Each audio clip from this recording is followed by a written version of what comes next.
Let's start with something uncomfortable. If you don't have many friends, it's not always your fault. Sometimes you're simply operating on a frequency most people can't detect. And no, this isn't some feel-good participation trophy nonsense. This is the dark, rarely discussed psychology behind why certain personality types end up isolated even when they crave connection. Because here's the thing, loneliness isn't always about being unlikable. Sometimes it's about being too perceptive, too honest, too mentally exhausting for a world that thrives on comfortable lies. So, if friendships have ever felt like trying to speak a foreign language everyone else seems fluent in, buckle up. This might sting, but it will also make everything make sense. First, let's talk about hypersocial perception, or what I call seeing through people. People with few friends often share one terrifying ability. They can detect motives and micro-expressions at a molecular level. You don't just hear what people say, you hear what they mean. The fake laugh at an unfunny joke.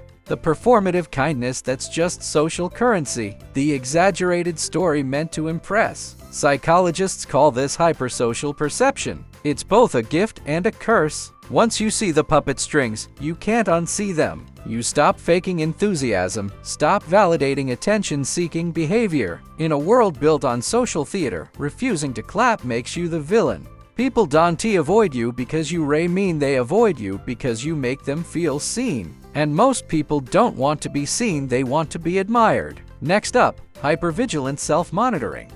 Basically, your brain is a 24/7 social surveillance system. You don't just overthink, you overanalyze every single interaction like it's a crime scene. That slight pause before someone replied to you. You've replayed it 3 times already. That weird tone in their text. You've written a whole dissertation on what it might mean. Psychologists call this hypervigilant self-monitoring, and it's exhausting for you and for everyone around you. People sense this tension radiating off of you. What you think is careful strategy, they perceive as coldness, arrogance, or disinterest.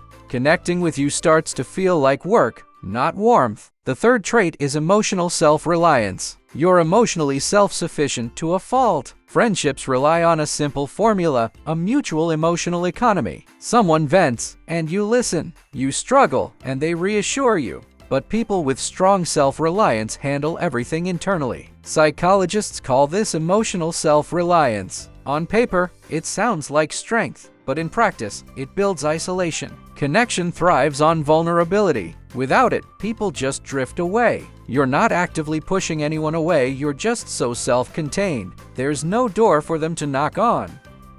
Let's move on to low social conformity, or refusing to fit in. You don't just dislike trends, you're almost allergic to them. You will not laugh at a joke you don't find funny. You will not nod along to opinions you find hollow. Social bonding so often relies on sameness, shared tastes, inside jokes, even shared outrage and memes. Your refusal to conform automatically makes you an outsider. People might respect your authenticity, but respect isn't the same as intimacy. When everyone else moves together as a group, you instinctively step back and observe. That distance keeps you honest, and it also keeps you alone. Finally, there's something called alexithymia. This is when you care, but you just can't show it in the way society expects. Your care is real, but it's expressed through actions, not words. You're the person who shows up at 3 a.m. to fix a flat tire, the one who reliably solves problems. But humans crave emotional resonance, not just practical support. When you offer solutions instead of empathy, people quietly drift away.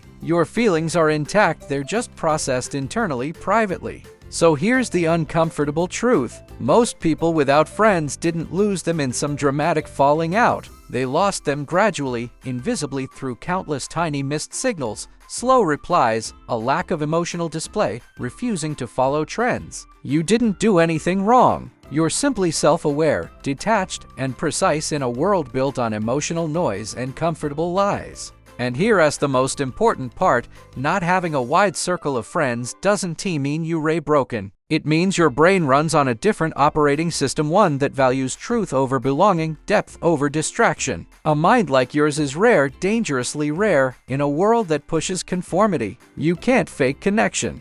You can't dilute who you are just to fit in. And that is why you might stand alone, not because no one understands you, but because very few can match your frequency. You don't need to change who you are. You just need to understand your mind. Once you do, you stop asking, "Why don't I have friends?" and start realizing the real answer. Not everyone is built to handle you.